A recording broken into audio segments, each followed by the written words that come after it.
Hey everyone, it's Skiesti. Today I'm going to take you through everything I know about Mercy's resurrection. We'll cover basics, tips, types of reses, do's and don'ts, res pings, and lastly, prioritization. By the end of this guide, you'll have everything you need to navigate resing on Mercy.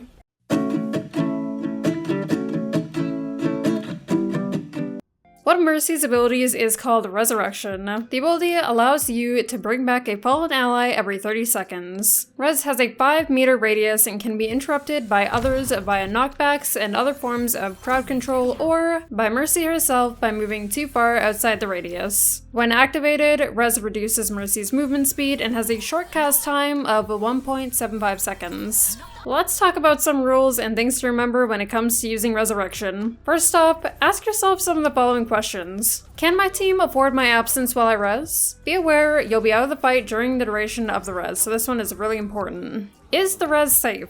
How crucial to winning the fight is the ally that I want to res? How close to spawn or to respawning is my ally? Is the fight still able to be won? And am I resing the right target? At the end of this video, you should have answers to all of these questions. For now, let's keep going over the general rules. Just because res is available doesn't mean you have to use it. Just staying alive sometimes is better, so value your life and don't trade it for someone else's. A good example for this is when you're stalling or contesting and your spawn is right behind you. I get so many comments on clips where I'm asked why I don't go for a res, and the answer is, I need to stay alive and keep the enemy from capping. If I go for a res and I die during it, it's likely that no one else will be able to prevent the enemy from capping. If I stay alive and stall, my team will have enough time to get back into the fight since the spawn is so close. Have patience. You've roughly got 10 seconds between the time an ally dies and the time they respawn. You can take your time if needed, and remember to use cover. Ask for help. Sometimes your team will be able to assist you with a res if they know you're going for it by giving you a shield, heals, or other abilities to protect you. Remember that in 5v5, you have less protection from your team, and there's likely to be more pressure from the enemy, so I'd recommend being very careful about the resurrections you go for. Throughout this guide, I'll help you figure out if res is possible or not, and different ways to potentially secure a difficult res. Moving right along, I've got some res tips for you. If you hold your res ability and walk or fly into a soul, res will activate on the first possible frame. When you start a res near the edge of the ability's range, you can move back a bit further and still be able to res. Be careful not to back up too far and watch out for potential knockbacks since it might cancel. If there's an enemy with a knockback, like Lucio guarding a res, you can position yourself close to the soul and deny them from canceling it. A temper res is done when you want to maintain your team's pressure. Generally, when a team gets a pick, they have to use abilities or ults to do so. If you can reverse that pick by resing, you effectively have wasted the resources the enemy used. Also, if your team is down an ally in a fight, for example a 4v3, and you bring someone back by resing, the fight is now even again at 4v4. When an ally is about to die, you can hold res near them so that when they do die, you'll res them instantly. This isn't very advisable because it could be easily punished, but you might manage to catch an enemy off guard with it from time to time. You can wait until an ally's res timer is almost done and then res them at the last possible second. You've got a lot of time before an ally respawns, so it's alright to hold off for a bit. Your enemies can't see your ally's res spawn timer exactly, so if you wait long enough, there's a good chance the enemy will stop watching the soul and you'll be able to res. A lot of enemies will watch where your ally's soul is just in case you go for the res so they can stop you. You can bait the enemy by pretending to go for the res and essentially just wasting their time and resources trying to stop you. I would say though, don't invest too much into this as it can be dangerous and it's not something you should risk your life for if you know you might die for it. Okay, so I definitely didn't tell you about this one, but if an ally dies right outside of spawn, you can res them as Mercy, then quickly walk back into spawn, swap to another hero, and then go back Mercy to reset your res cooldown, so you have it for later on when your team actually pushes in. Mercy is able to switch her weapons during her Rez animation. If you're pistoling someone before rezzing, you can switch from your pistol back to your staff during the Rez animation and quickly attach your beam to your ally. Also, a small note is that your weapon model will disappear if you switch weapons during the Rez, which could be useful for visibility on your screen. When you're rezzing, you can keep your beam held down, and once the animation completes, your beam will automatically reconnect to the ally you're looking at. Similarly, if you hold down Guardian Angel during the animation, once it's complete, you can fly to the ally you're looking at to quickly reposition. You can also use the same method to perform a backward Guardian Angel after a Rez to quickly put some distance between you and the Rez ally and still be able to easily help them. If there's a Rez that's a little riskier and you're unsure of if you'll be able to successfully Rez normally, consider popping Valk for it if the Rez is necessary to win the fight. Say an ally dies mid-fight, and you stop pocketing another ally to go Rez the first ally. Your second ally that you just left might die during the time it takes you to get the Rez. It's okay to keep someone else alive instead of rezzing someone that previously died. In that situation, I'd assess which teammate is more valuable to winning the fight and decide if you want to Rez the person that died or stay with the person that you're currently pocketing. Now, let's get into the different types of resurrections that you can perform. The line of Sight Rez. Start Rez and twist yourself so that you can get behind cover. As long as you stay in range after you start the Rez, you don't need to maintain line of sight, and it won't matter if there's anything between you and the soul. Building off of that, there are holes or gaps in some maps that you can Rez through, so try to use that to your advantage too. Momentum Rez. When flying to a soul, you can hold the ability at the end of your Guardian Angel to Rez. You'll maintain your movement a little when you do so, and it makes it possible to twist yourself around cover. The Crouch Rez. If you're above a soul on high ground and they're slightly out of Rez range, you can crouch, which will put you closer to the soul and allow you to Rez. You can tell if the soul is in range or not by the Rez icon appearing or disappearing. The Falling Rez. If there's a soul near the edge on high ground, you can fly to them and trigger Angelic Descent while falling to maintain Rez range. If Angelic Descent isn't activated, there is a chance you'll cancel Rez by falling too fast, so keep that in mind.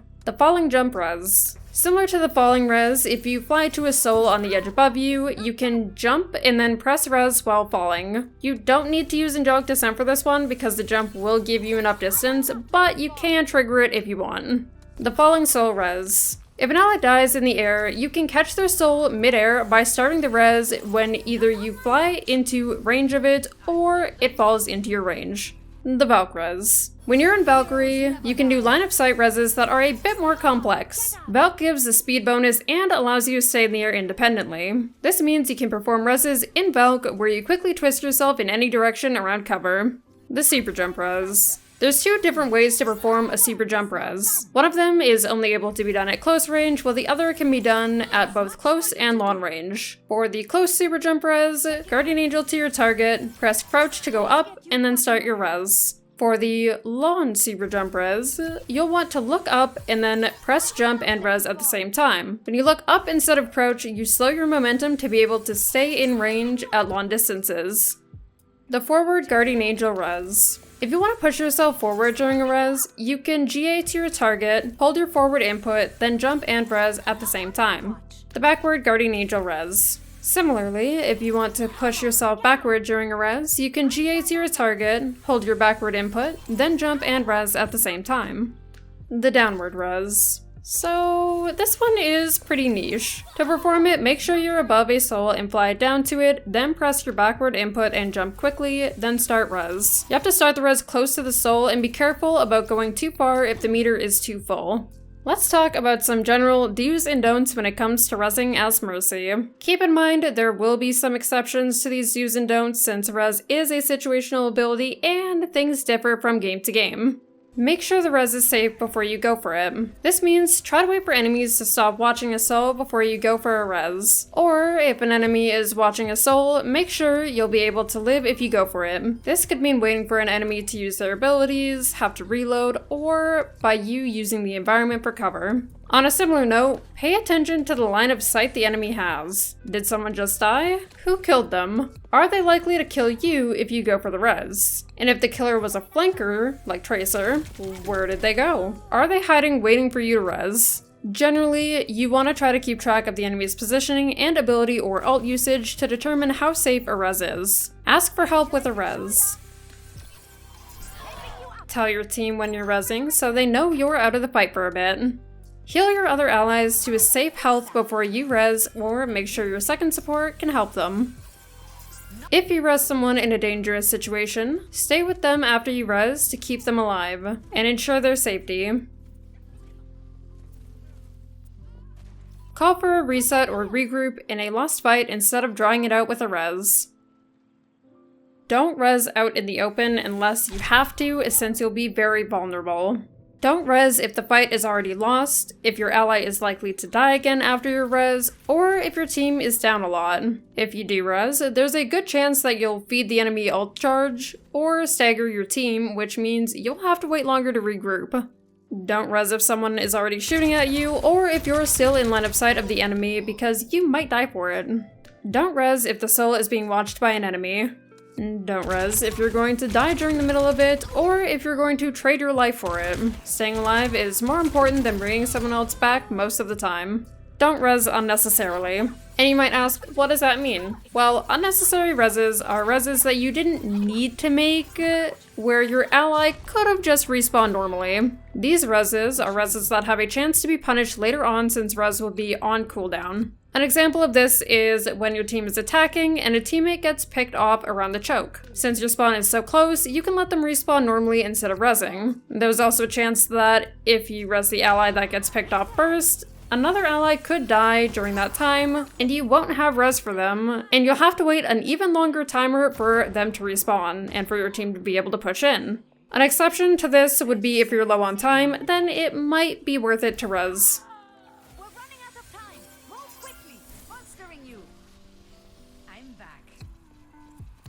Another example would be when you're capping a point. If an ally is dead and their timer will respawn after the point is captured, you can save Rez because they'll get close spawn and not far spawn. I want to take a moment to share the ability to ping resurrections with you all. A handy little ping I've been using as Mercy is the ability to ping your resurrections. If you have Rez, you can ping the soul and Mercy will say something that gives your intention to Rez. If Rez is on cooldown when an ally dies, but will be available before they respawn, the Eichen Rez ping will play. If you don't have Rez, then Mercy will say that she can't Rez them yet. I've been using this second one especially to let allies know that Rez is on cooldown and won't be available at all for the duration of their respawn timer. Resurrection is a situational ability, so it's hard to state definitively what your priority should be, but here's a rough guideline that you can follow. General priority. In critical moments, a Rez can make or break a fight, so to keep it simple, use your Rez on the ally that's going to provide the most value to a fight.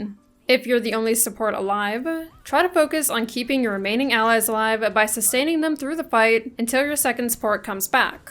If your other support is in a safe position and/or your team can survive without you for a few moments, you can go for the Rez. If your second support is alive, then it's probably safe to go for the Rez as long as the ally's soul isn't too dangerous. Try to call that you're going for it so you can receive assistance or so that your team is aware that they only have one support.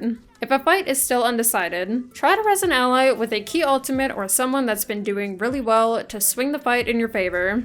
If space needs to be held or gained, then you'll want to try to Rez your tank. This might be difficult though, since you'll only have your other support and DPS, but if there's enough pressure from your team, or if your tank died near cover, you can make it work. If you're trying to stall, first decide if the fight is winnable if it's stalled out, or if you'll just be staggering and feeding the enemy their ultimates. If it's still winnable, Rez the ally that's going to have the most impact. If you need space or point presence, it'll be the tank. If you need sustain, it'll be your other support. If you need damage to clutch, it'll be your DPS or tank.